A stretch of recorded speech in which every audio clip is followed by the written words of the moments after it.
खाकर इस शरीर को क्षीण किया। ऐसी तपस्या में लीन देखकर महाराज हिमाचल को अति चिंता हुई और तुम्हारे विवाह हेतु चिंता करने लगे। उसी अवसर पर महर्षि देवर्षि नारद उपस्थित हुए। राजा ने अति हर्ष के साथ उनका स्वागत पूजन किया और उपस्थित होने पर का कारण जानने की इच्छा व्यक्त की। नारद जी ने कहा, राजन, मैं भगवान विष्णु का भेजा आया हूँ। वे मैं चाहता हूँ कि आपकी सुंदर कन्या को योग्य वर प्राप्त हो। सो वैकुंठ निवासी शेषाई भगवान ने आपकी कन्या का वरण स्वीकार किया है। क्या आपको स्वीकार है? राजा हिमाचल ने कहा, महाराज, मेरे सौभाग्य हैं जो मेरी कन्या को विष्णु जी ने स्वीकार किया और मेरे अवश्य ही उन्हें अपनी कन्या उमा का दान करूंगा। यह सुनिश्चित हो जाने पर नारद जी ने वैकुंठ में पहुंचकर श्री विष्णु भगवान से पार्वती की विवाह का पूर्ण होना सुनाया। इधर महाराज हिमाचल ने वन में पहुंचकर पार्वती को भगवान विष्णु से विवाह होने का निश्चय हो चुका सुनाया। ऐसा सुनते ही पार्वती, तुमको महान दुख हुआ। उस दुख से तुम विह्वल होकर अपनी सखी के साथ पहुंचकर विलाप करने लगी। तो तुम्हारा विलाप देख सखी ने तुम्हारी इच्छा जानकर कहा, देवी, मैं तुम्हें ऐसी गुफा में तपस्या के लिए चलूंगी जहाँ महाराज हिमाचल भी ना पा सकेंगे। ऐसा कर सहेली उमा सहित हिमालय की गोद में गुफा में विलीन हो गई। तब महाराज हिमाचल घबराकर पार्वती को ढूंढते हुए विलाप करने लगे कि मैंने विष्णु को वचन दिया है, वह कैसे पूर्ण होगा। ऐसा कहकर मूर्छित हो गए। तब सभी पूर्ववासियों को साथ लेकर ढूंढने पर महाराज ने पदार्पण कर ऐसी चिंता करके कहा कि क्या मेरी कन्या कोई व्याघ्र खा गया या सर्प ने डस लिया या कोई राक्षस उठा ले गया।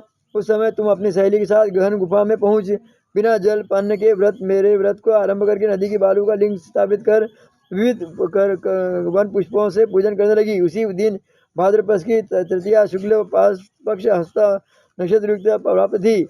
मेरी पूजा के फलस्वरूप से मेरा सिंहासन हिल उठा। तो मैंने तुम्हें दर्शन दिया और तुमसे कहा, देवी, मैं तुम्हारे व्रत पूजन से अति प्रसन्न हूँ। तुम अपनी कामना का मुझसे वर्णन करो। इतना सुन तुमने लज्जित भाव से प्रार्थना की, आप अंतर्यामी, मेरे मन ये भाव आपसे छुपे नहीं, आपको पति रूप में चाहती हूँ। इतना सुनकर मैं तुम्हें वस्तु कहकर इच्छित पूर्ण वरदान देकर अंतर्यान हो गया। उसके बाद तुम्हारे पिता हिमालय मंत्रियों से ढूंढते ढूंढते नदी तट पर पहुंच आए। तट पर मारे शोक के मूर्छित होकर गिर पड़े। उसी समय मैं सहेली के मेरी बालियों की मूर्ति विषेद करने नदी पर पहुंची। उसी समय तुम्हारे नगर निवासी मंत्रीगण मैं हिमालय की तुम्हारे दर्शन पर अति प्रसन्नता को प्राप्त हुए और लिपट रोने लगे और बोले, माँ, तुम उस भयंकर वन में कैसे चले आई जो अति भयानक है, वहाँ जहाँ सिंह, व्याघ्र, जहरीले भयंकर सर्पों का निवास है, जहाँ मनुष्य के प्राण संकट में हो सकते हैं। इससे हे पुत्री, इस भयंकर वन को त्याग के अपने ग्रह को विस्तार करो। पिता के ऐसा कहने पर तुमने कहा, पिताजी, मेरा विवाह तुमने विष्णु के साथ स्वीकार कर लिया है। इससे मैं इसी वन में रहकर अपने प्राण विषित करूंगी। ऐसा सुनकर महाराज हिमाचल अति दुखी हुए और बोले, प्यारी पुत्री, तुम शोक मत करो। मैं तुम्हारा विवाह कदापि भगवान विष्णु के साथ न करूंगा और तुम्हारा अनिष्ट वर जो तुम्हें प्राप्त है उन्हीं सदाशिव के साथ करूंगा। तुम पुत्री मेरे पर अति प्रसन्न हो। तब मैं सहेली के नगर में उपस्थित होकर अपनी माता सहेलियों से मिली। कुछ समय बाद शुभ मुहूर्त से मैं तुम्हारा विवाह वेद विधि के साथ महाराज हिमाचल महारानी मेना ने मेरे साथ पुण्य अर्जन किया है। सौभाग्यशालिनी, जो सहेली ने तुमको हरण कर हिमालय की गुफा में रखकर मेरा व्रत किया, उसी से इस व्रत का नाम हरितरिका पड़ा और यह व्रत सब व्रतों का व्रतराज हुआ। इस प्रकार माता पार्वती ने कहा, प्रभु, आपने मेरे मिलने की सुखद कथा सुनाकर मुझे प्रसन्न तो किया, और इस व्रत के करने का विधान व फल मुझे नहीं सुनाया। इसलिए कृपा करके मुझे इसके करने की विधि व पृथक पृथक फल भी सुनाइए। इतना सुनकर भगवान शिव ने कहा, प्रिय, मैं इस व्रतराज का संविधान फल सुना रहा हूँ। यह व्रत सौभाग्यवती नारी व पति चाहने वाली कन्याओं को करना चाहिए। यह व्रत भाद्रपद के शुक्ल पक्षी की द्वितीया की शाम को आरंभ कर तीज का व्रत धारण करे। यह व्रत निराहार, बिना फलाहार और निर्जला होकर करना चाहिए। कालच कर देणु तो अपन नवा एकामें लिखे जी बीच का शिव भगवान करना चाहिए। भगवान शिव पार्वती की प्रतिमा स्वर्ण की स्थापित करके केले पुष्प आदि के खंभे स्थापित करके भोजन वैदिक सामग्री स्तुति गान वाद्य भेरी शंख नृगंध झांझर आदि से रात्रि जागरण करना चाहिए। और भगवान शिव का पूजन करने के बाद फल फूल पकवान लड्डू मेवा मिष्ठान सब तरह के भोग की सामग्री समर्पण कर फिर ब्राह्मण को द्रव्य अन्न वस्त्र पात्र आदि का दान श्रद्धा देना चाहिए। भगवान शिव की प्रति वस्तु को सिद्ध पंचाक्षरी मंत्र से नमः शिवाय कहकर समर्पित करना चाहिए। प्रार्थना करते समय अपनी कामना इच्छा को भगवान के सामने प्रेषित करें।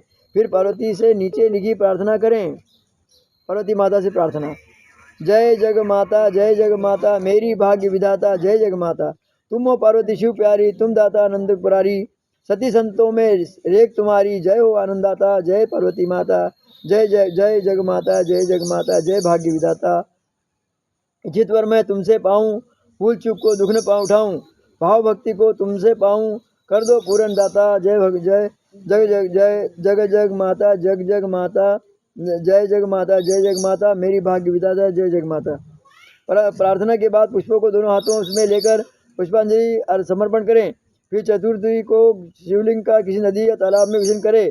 फिर 3 ब्राह्मणों को भोजन करा के दक्षिण देवे।